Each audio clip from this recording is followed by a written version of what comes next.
దినాలు, బాధతో ఉన్నటువంటి దినాలు. మన కుటుంబాల్లో ప్రతి ఒక్కరికి అంటే అసలు కుటుంబం అన్న తర్వాత బాధ లేనటువంటి వాళ్ళు ఎవరో ఉండరు, దుఃఖం లేనటువంటి వారు ఎవరు ఉంటారా? ఒక్కొక్కరికి ఒక్కో రకమైనటువంటి బాధలు.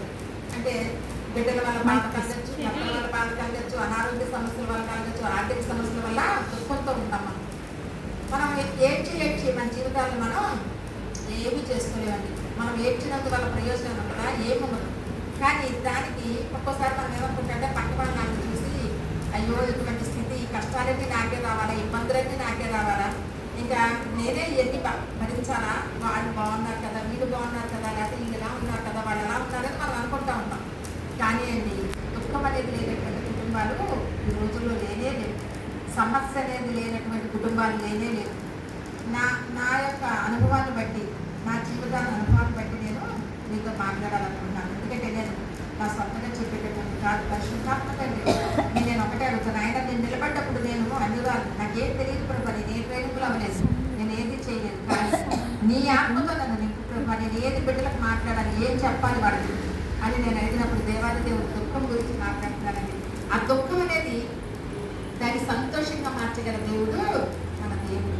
మనం ఎంత దుఃఖపడతామో ఆ దుఃఖానికి దానికి ప్రతికూలంగా, దానికి అనుకూలంగా దాన్ని మార్చేటటువంటి దేవుడు. మనల్ని సాధారణ దుష్టుడు ఇబ్బందుల్లో పెట్టాలని ఆలోచిస్తూ ఉంటాడు. దుష్టుడికి ఎప్పుడు మనం బాధపడితే ఆనందం, దేవుని బిడ్డలమైన మనం సంతోషంగా ఉంటే చూడలేము. అయితే అటువంటి దుష్టుడి నుండి మనల్ని దూరపరిచి దేవుని యొక్క రెక్కల నీళ్ళు మనల్ని కాచి కాపాడి అనేక విషయాల్లో ఆయన మనల్ని అభివృద్ధి చేస్తున్నటువంటి దేవుడేంటి.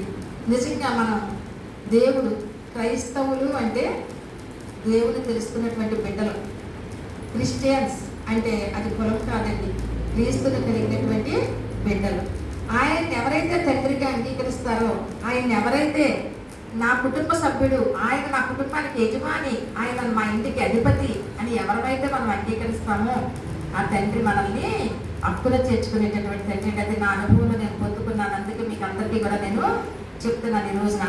అయితే మనం దుఃఖంతో ఉన్న మనకి ఆయన ఎలాగ మనకి సంతోషాన్ని ఇస్తారని ఆలోచిస్తే కనుక యోహాను సువార్త 16:20 వచ్చిన కనుక మనం చూస్తే 16:20 వచ్చిన ఒకసారి మనం చదువుకుందాం.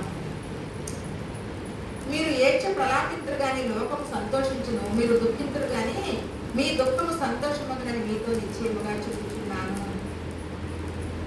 ఎవరు చెప్తున్నారు ఈ మాట? ఎవరెవరితో చెప్తున్నారు? మీరు ఎవరిని చెప్పగలరా? యేసు ప్రభు శిష్యులతో చెప్తున్నారు. అమ్మా, యేసుక్రీస్తు శిష్యులతో చెప్తున్నారు. ఆయన శిష్యుల్ని ఏర్పాటు చేసుకుని పరిచర్య నిమిత్తము పంపిస్తున్నప్పుడు ఆయన అనేకమైనటువంటి మాటలు వారికి బోధించారు. వాళ్ళకి ఫస్ట్ చెప్పింది ఏంటంటే, మీరు ఎలా ఉన్నారో అలాగే వెళ్ళండి, మీరు ఏమీ పట్టుకొని వెళ్ళొద్దు. ఒక జాలి కానీ, ఒక చెప్పుల జత కానీ, ఏమీ అసలు నథింగ్, ఏమీ లేకుండా మీరు ఉన్న పడంగా ఉన్నవాడు ఉన్నట్టే అవ్వమని చెప్పారు. చెప్పినప్పుడు వాళ్ళు ఎంతగా అంగీకరించారండి. మరి మనమైతే మనకు ఉన్నయన్నీ వదిలిపెట్టి మనం వెళ్తామా? అమ్మో, నా ఇల్లు, నా వాకిలి, నా ఫ్రిడ్జు, నా మంచాలు, నా సంసారం, నా జీవితం, లేకపోతే నా నగలు, నా విలువలని మన పట్లని ఎన్నో ఆలోచిస్తాం మనం వెళ్ళాలంటే. కానీ ఆయన బిడ్డలు నిజంగానండి పరిచర్య చేశారు అంటే, ఆయన శిష్యులుగా ఇంత పేరు తెచ్చుకున్నారు అంటే మరి ఎంత గొప్పతనం అండి. వాళ్ళు చేసిన పని, వారు చేసిన క్రియ ఏంటంటే దేవుని మాటని అంగీకరించారు, ఆయన ఆజ్ఞకి లోబడ్డారు. అందుకే ఆయన చెప్పిన మాట విని వాళ్ళు ఎలా ఉన్నవాళ్ళు అలాగే వెళ్ళినట్లుగా మనం చూస్తున్నాం.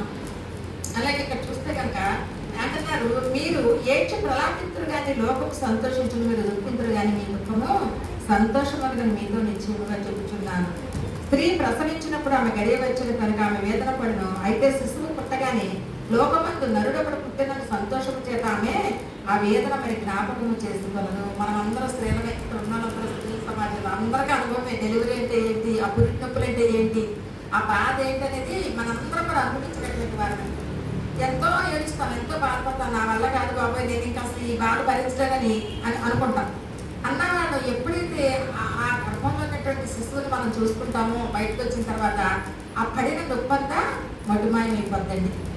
ఆ ఎంతసేపు వచ్చిన ఏడుపంతా అసలు ఆ నొప్పులన్నీ ఏమైపోతాయి తెలియదు. వెంటనే మనలో సంతోషం, ఆనందం. ఒక నరుడు ఈ భూమి మీదకి కొత్తగా ఒక శిశువు జన్మించాడని, మన కుటుంబంలో మన గర్భాన్ని పుట్టాడు అనేటటువంటి ఆనందం. ఎంత బాధపడ్డామో, ఎంత ఏడ్చామో, ఎంత దుఃఖించామో, ఆ దుఃఖం అంతా కూడా క్షణాల్లో మటుమాయమైపోతుంది.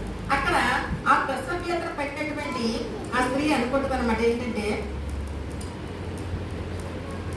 అటువంటి మీరు ఇప్పుడు దుఃఖపడుతున్నారు కానీ మిమ్మల్ని మరలా చూచినప్పుడు మీ హృదయం సంతోషించను, మీ సంతోషం ఎవడను మీ ఇద్దరు నుండి తీసివేయదు. ఆ మాట అంత గొప్ప హామీ మనకు ఎవరు ఇవ్వగలరండి? దేవాది దేవుడు. ఆయన తప్పితే మనకు ఎవరు కూడా హామీ ఇవ్వలేరు. ఎవరు